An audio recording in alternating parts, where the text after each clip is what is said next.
c'est Jean-Serge, on est sur Coaching Lab, on va parler avec Safe Toumi qui vient de gagner la médaille d'or et la médaille d'argent que j'ai ici dans mes mains au dernier championnat de France de Jiu-Jitsu brésilien. C'est tout de suite.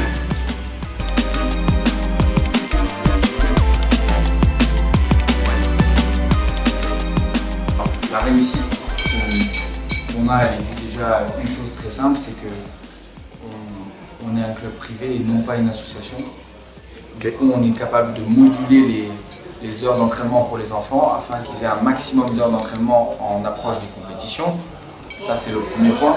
Le deuxième point, c'est que c'est toujours moi ou Flavio qui donnent le cours des enfants, ce qui fait qu'il y a une régularité d'entraînement et surtout que les thèmes qu'on aborde avec eux sont respectés.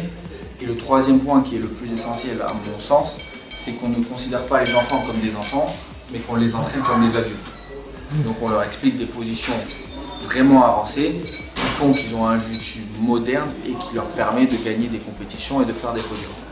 On ne gagne pas tout le temps, on fait des podiums, mais en tout cas on tend à faire un maximum de podiums avec les enfants.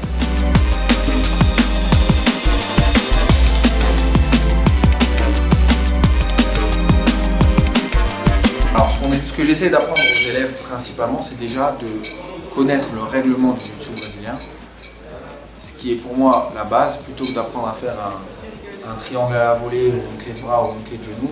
Avant ça, le b.a.-ba de ce sport, c'est de connaître les règles, de savoir ce qu'ils ont le droit de faire, ce qu'ils n'ont pas le droit de faire et quand les points seront attribués ou pas. Ce qui permet déjà aux ceintures blanches d'avoir une meilleure anticipation, une meilleure lecture du jeu et surtout de pouvoir anticiper les défenses à faire ou les attaques à faire en connaissant le règlement. Ce qui fait que en fait, c'est des bonnes ceintures blanches juste parce qu'en fait le règlement est connu, du coup il y a des positions qui ne vont pas laisser stabiliser, qui vont leur permettre de perdre seulement un avantage plutôt que 3 points ou autre.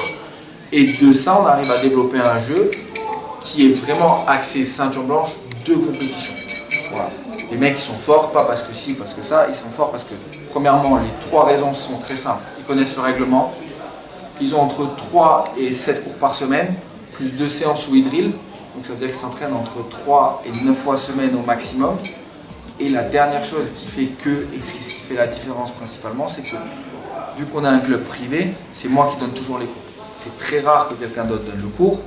Il arrive ponctuellement que ce soit Fabien Durand qui est ceinture marron et qui est mon ami qui m'aide, ou quand ponctuellement, quelques fois par an, on a la chance d'avoir Samuel Monin, Redouane ou un autre gradé qui passe, on lui laisse la séance. Mais sinon, il faut dire que sur 320 jours d'entraînement par an, je dois donner 315 jours de cours. Et c'est ce qui fait que les mecs ils sont forts parce qu'en fait, on aborde des thèmes, on développe, on travaille en attaque, on travaille en défense, on travaille aussi par rapport au règlement, comment le mettre en place, pas le mettre en place, pour pouvoir gagner des points ou pas perdre des points. Et c'est ce qui fait que les mecs ont un niveau correct. On va pas dire qu'ils sont forts pour l'instant, mais ils sont pas mal.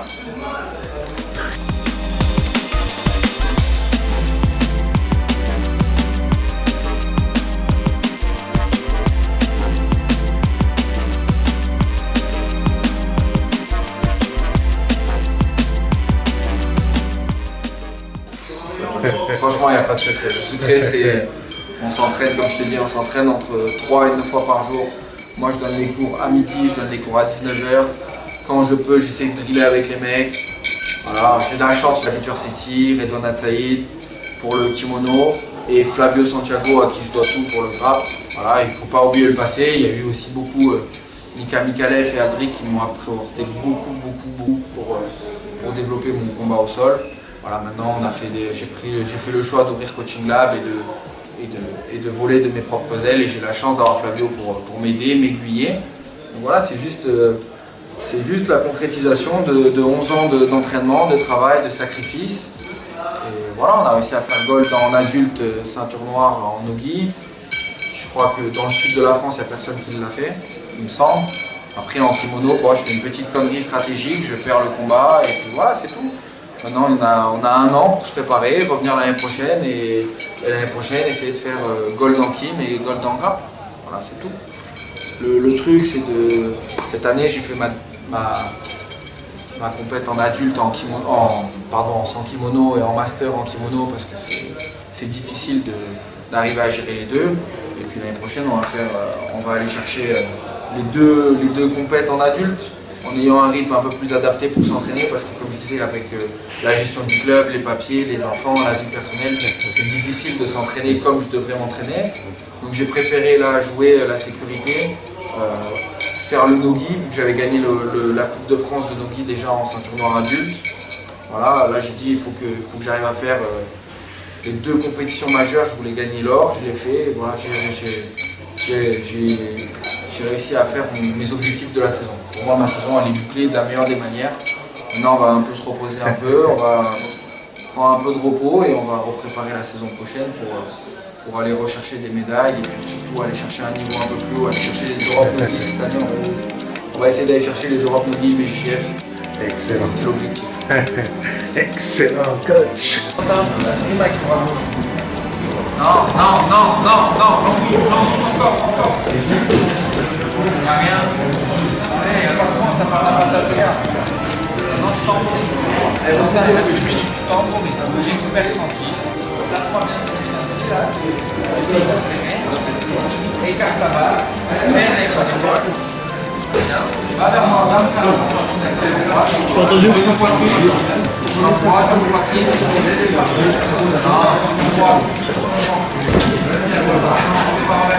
Pas renverser. Va vers le dos. Lâche avec ton bras gauche. Lâche avec ton bras gauche. Il n'y a rien, il n'y a pas de point.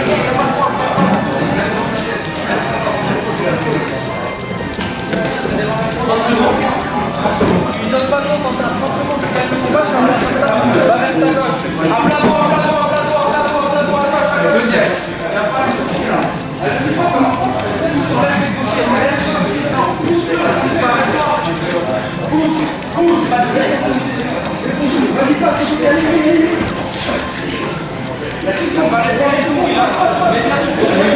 Crochet, oui.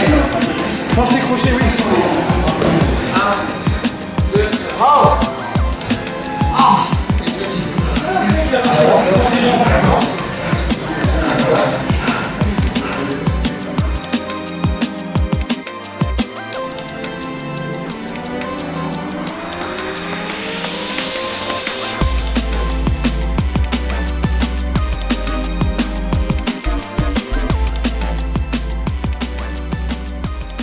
Le jiu-jitsu, je pense que c'est le sport qui fait sincèrement, comparé à tous les autres sports, c'est le sport qui a la plus grande évolution en ce moment, de par le nombre d'adhérents, de par le nombre de compétiteurs, de par la qualité des compétiteurs, de par la qualité de tout du jiu-jitsu moderne.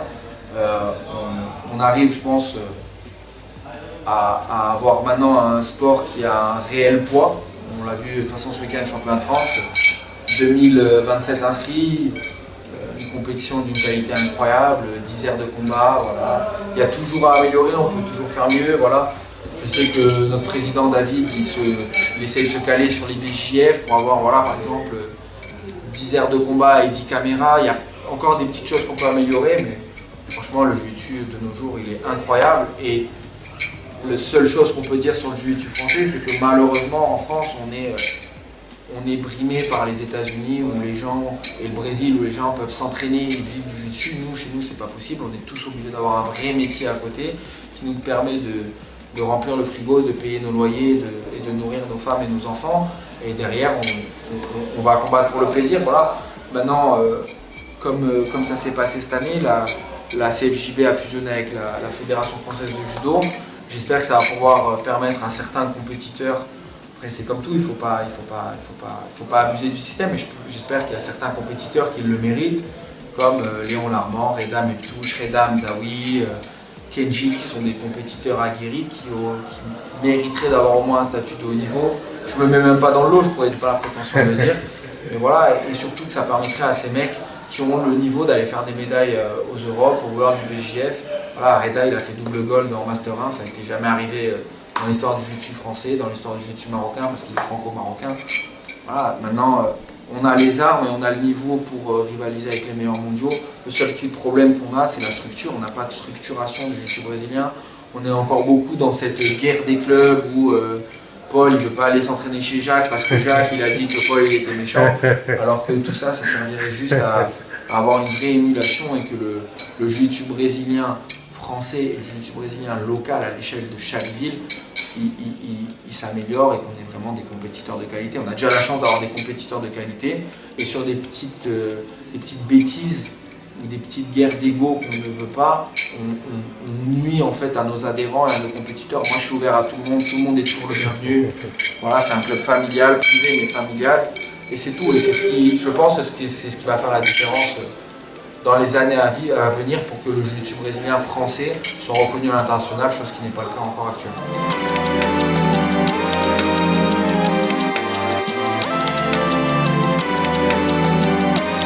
C'est simple, moi je suis quelqu'un de simple et de reconnaissant. Je tiens à remercier déjà ma femme qui me suit dans ce projet, qui a un projet prenant et compliqué parce que malgré le Covid, tout ça, elle m'a aidé pour qu'on tienne.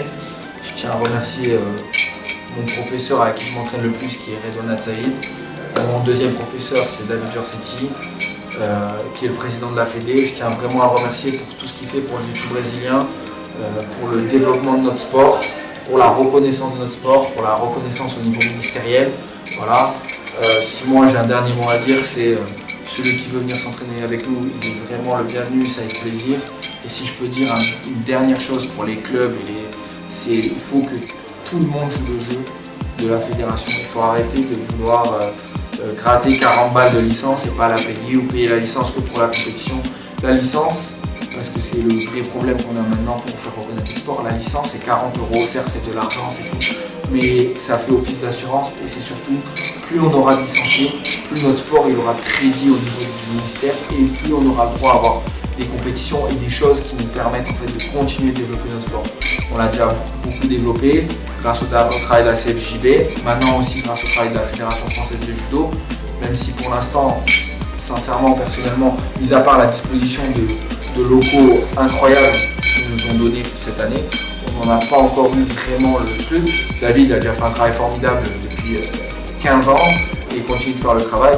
Maintenant, il faut que les clubs et les entraîneurs ils jouent le jeu de payer les licences pour nous donner du poids et encore plus de poids et que justement nos athlètes ils puissent être reconnus, qu'on puisse les considérer comme des vrais sportifs de haut niveau et pas comme un sport entre guillemets loisir, parce que pour tous ceux qui pratiquent, on sait bien que si on veut évoluer et progresser, il faut s'entraîner des heures durant pour assimiler juste une position, sans le contre du contre et blabla. Et voilà. Il y a plein d'aspects à bosser, la lutte, le sol, le no-gi, le ki, voilà. Maintenant, moi la seule chose que j'ai à dire c'est il faut s'entraîner, il faut transpirer, il faut continuer. Et si vous êtes de passage à Nice, sachez que tout le monde est bienvenu chez nous. Alors ça se confirme, le coaching lab c'est fantastique. Saïf, félicitations pour ta performance perso, pour la performance du club, des enfants, des adultes. Ça a été extra, moi j'étais vraiment enchanté, bondissant à voir tout ce que tu as pu faire cette saison. Et je te remercie pour l'occasion que tu m'offres de pouvoir le mettre sur vidéo. Avec plaisir. Merci à toi, Saïf.